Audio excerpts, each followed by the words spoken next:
Let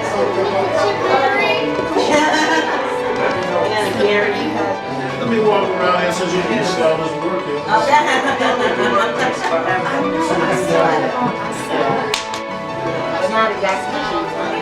Look, she did it.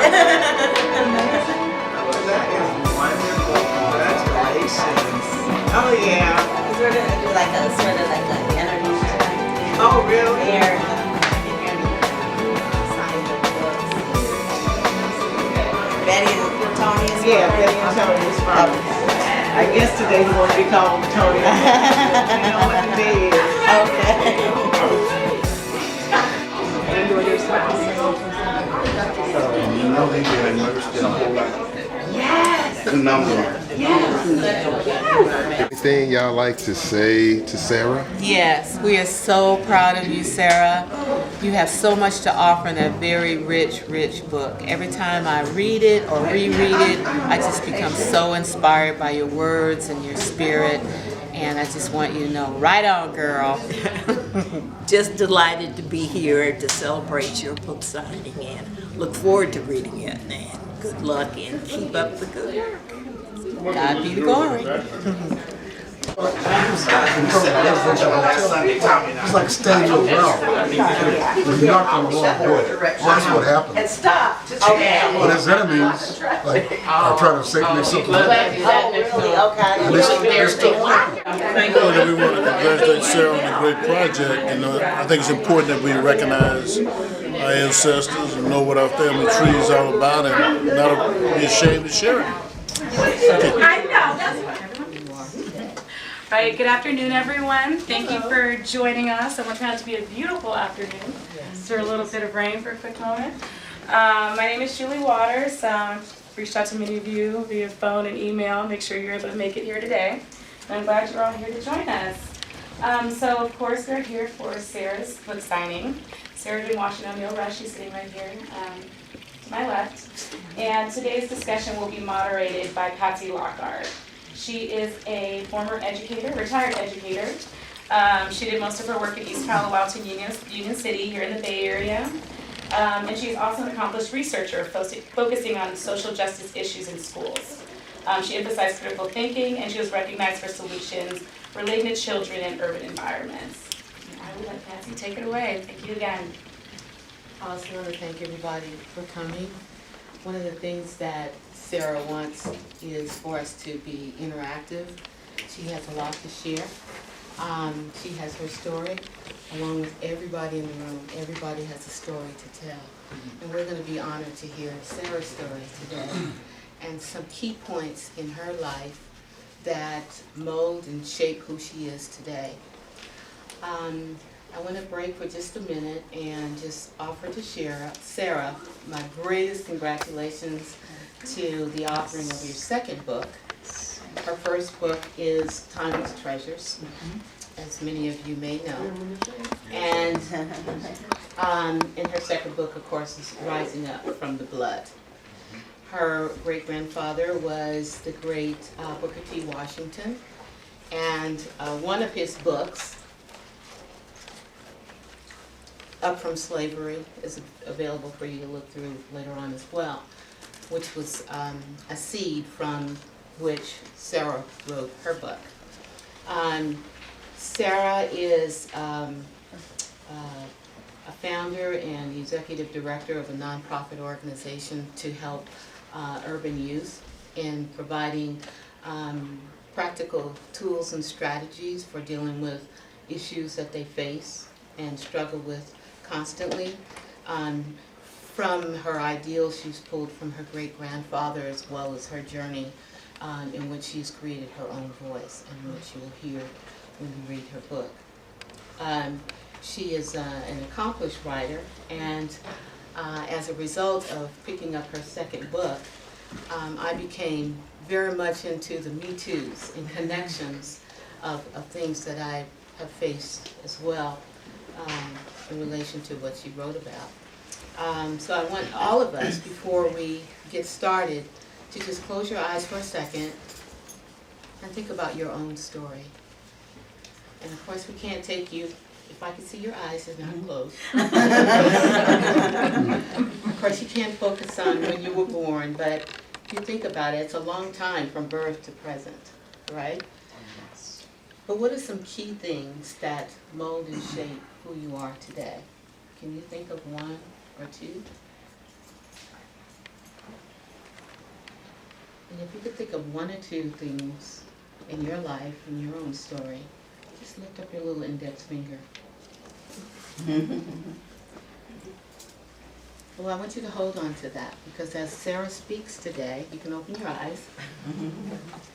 There may be some Me Too's as well. And there may be some personal connections. And you may, just like Booker T. Washington and Sarah, think about ways that not only helped you personally, but your heart is big enough to reach out to other people, in particular, our children, who may be at a place where they need to hear your story, or they need to feel your heartbeat. So with that, I want to switch over to Sarah for a few minutes. And Sarah, you're going to share with us a few expressions of gratitude. I am so pleased to be here today, and so thankful that Don and Lillian opened their home up to me, and just for all of you being here, and friends of my mother's, and I just, my heart is full, and I appreciate everybody.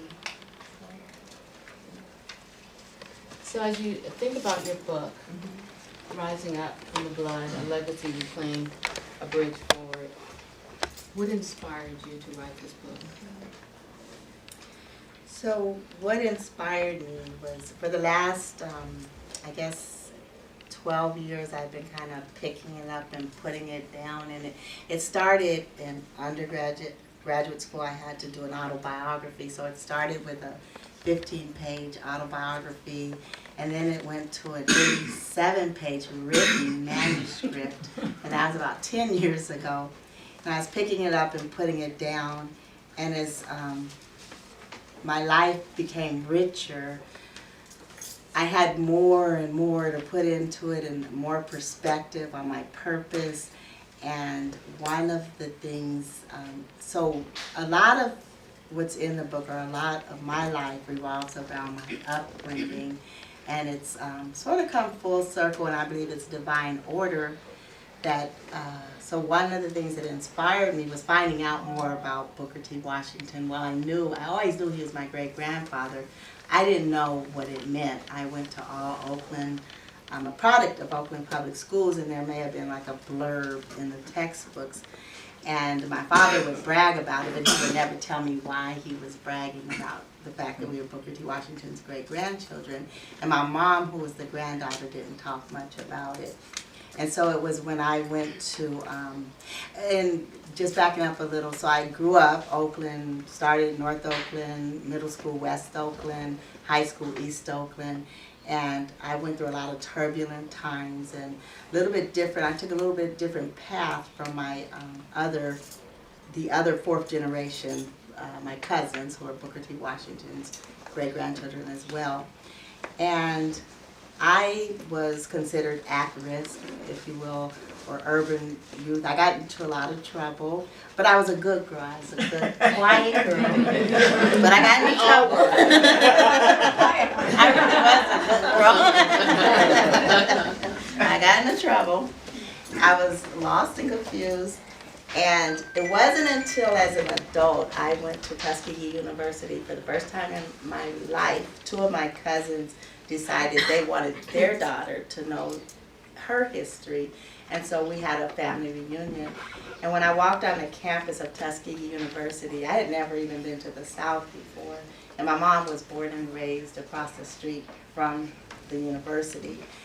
And anyway, it just changed my life. I saw there are buildings that are still there today that he and former slaves built by hand, using not just the brick, they made the bricks, and then he perfected the bricks. They perfected the bricks, and everybody kept telling him to give up because he didn't have a lot of money, and he didn't have a lot of resources and material, but he wouldn't give up. And I think he sold his last watch. It's all enough from slavery, but he finally got the brick making machine or the kiln or whatever to work, and then he got those bricks out, and then people started coming from miles around to purchase these bricks, and they were building buildings all over the South, and there's a couple of them at least that are still in existence on the campus of Tuskegee University today.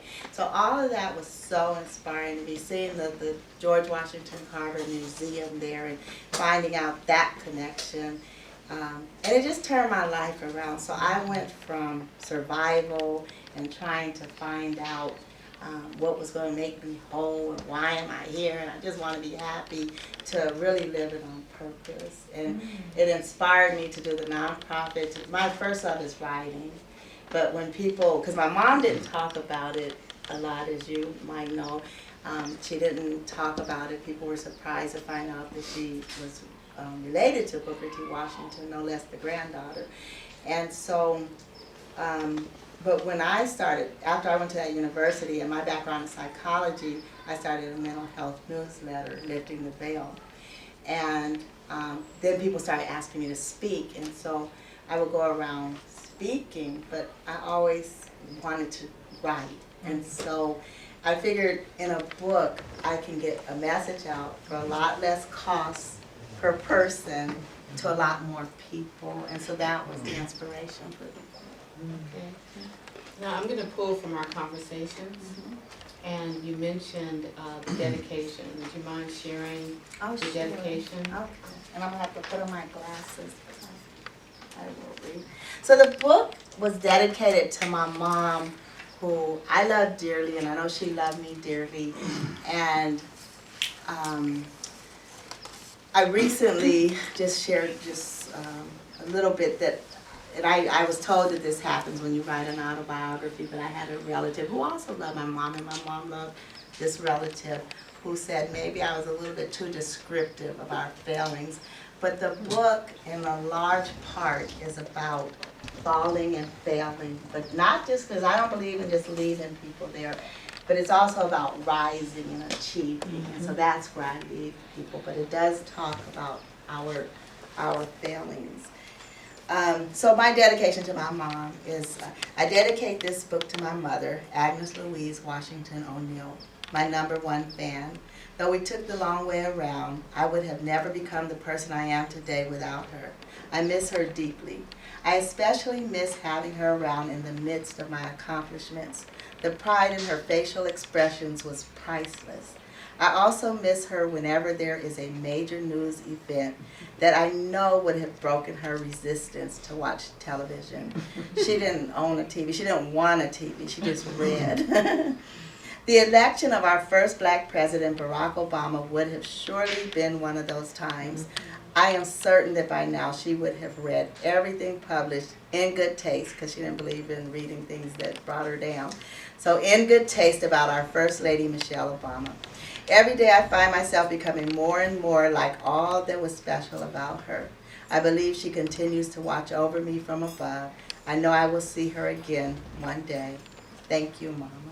Nice. That's very simple. Thank you. Now, when I read the book, I felt like there was a spiraling effect. You started with Booker T's voice and his ideals and what was important, what mattered to him. And then you gave some really concrete, vivid examples of challenges in your journey through your own life. And your voice sort of rose like a phoenix from that. And then I noticed that at the end of it, you created a list of principles, some tools or mechanisms that someone who does care and wants to make a difference can go by as a result. That was really powerful for me. What was the real, what was your what is it that you want the reader to get out of providing such a rich book like that? So again, I have a philosophy that I don't want, I think too many of us, or too many people, whether they're in the media, in the pulpit, in the music studio, in the press room, too many of us take us somewhere that's sort of bitter and angry. and they leave us there. We were talking earlier about the phrase 3/5 of a human being, and I've heard it thrown out there too many times and just left there to leave inside bitterness and anger. I don't know if that's the purpose, but that's what it does. And so I wanted to write something that shows that I'm human, that my mom was human, that because again, I didn't know what it was to be a descendant of Booker T. Washington, and then after I found out, I had people, can I touch you? Can I have your autograph? Can I do this? Can I? And so, but I had so many failings. So what I wanted to do was to put that in there, but to show people it's okay to fall as long as you get back up and you learn something, because we're all going to fall, whether we say it or not. And my purpose for talking about it, and I talk about things in this book that I haven't shared with anybody, including my husband Anthony here, and my children and others, but I share it in this book. And after each chapter, there's actually tips and principles on doing something, and how to do something else, how to get through a circumstance. But I just don't believe in just leaving people there. Did I answer your question? I think so. Okay. Yeah, I think so. But there's something in particular that I was touched by, and I'm wondering what difference would your book make?